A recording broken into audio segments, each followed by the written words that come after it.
ಬಂಗಾಳ ಕೊಲ್ಲಿಯಲ್ಲಿ ವಾಯುಭಾರ ಕುಸಿತವಾಗಿರುವ ಹಿನ್ನೆಲೆಯಲ್ಲಿ ಒಡಿಶಾ ಹಾಗೂ ಛತ್ತೀಸ್ಗಢ ರಾಜ್ಯಗಳಲ್ಲಿ ಇಂದು ಭಾರೀ ಮಳೆಯಾಗುವ ಸಾಧ್ಯತೆ ಇದೆ ಎಂದು ಭಾರತೀಯ ಹವಾಮಾನ ಇಲಾಖೆ ಮುನ್ಸೂಚನೆ ನೀಡಿದೆ.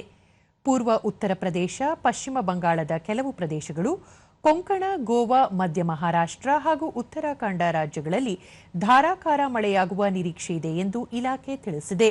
ಅರುಣಾಚಲ ಪ್ರದೇಶ, ಅಸ್ಸಾಂ, ಮೇಘಾಲಯ, ನಾಗಾಲ್ಯಾಂಡ್, ಮಣಿಪುರ, ಮಿಜೋರಾಂ ಹಾಗೂ ತ್ರಿಪುರಾ ರಾಜ್ಯಗಳ ಕೆಲವೆಡೆ ಭಾರೀ ಮಳೆಯಾಗುವ ನಿರೀಕ್ಷೆ ಇದೆ ಎಂದು ಮುನ್ಸೂಚನೆ ನೀಡಲಾಗಿದೆ.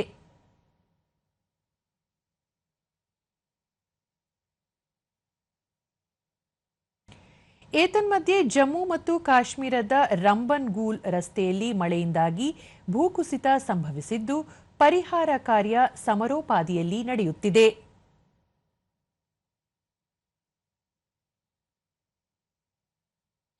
ಜಮ್ಮು ಕಾಶ್ಮೀರ ಪ್ರದೇಶದಲ್ಲಿ ಸುರಿದ ತೀವ್ರ ಮಳೆಯಿಂದಾಗಿ ಜಲಾಶಯದ ನೀರಿನ ಮಟ್ಟ ಏರಿಕೆಯಾಗುತ್ತಿದ್ದು, ಅದರ ನಿಯಂತ್ರಣಕ್ಕಾಗಿ ಬಾಗ್ಲಿಹಾರ ಜಲವಿದ್ಯುತ್ ಯೋಜನೆಯ ಅಣೆಕಟ್ಟಿನ ಹಲವು ಗೇಟ್ಗಳನ್ನು ತೆರೆಯಲಾಗಿದೆ.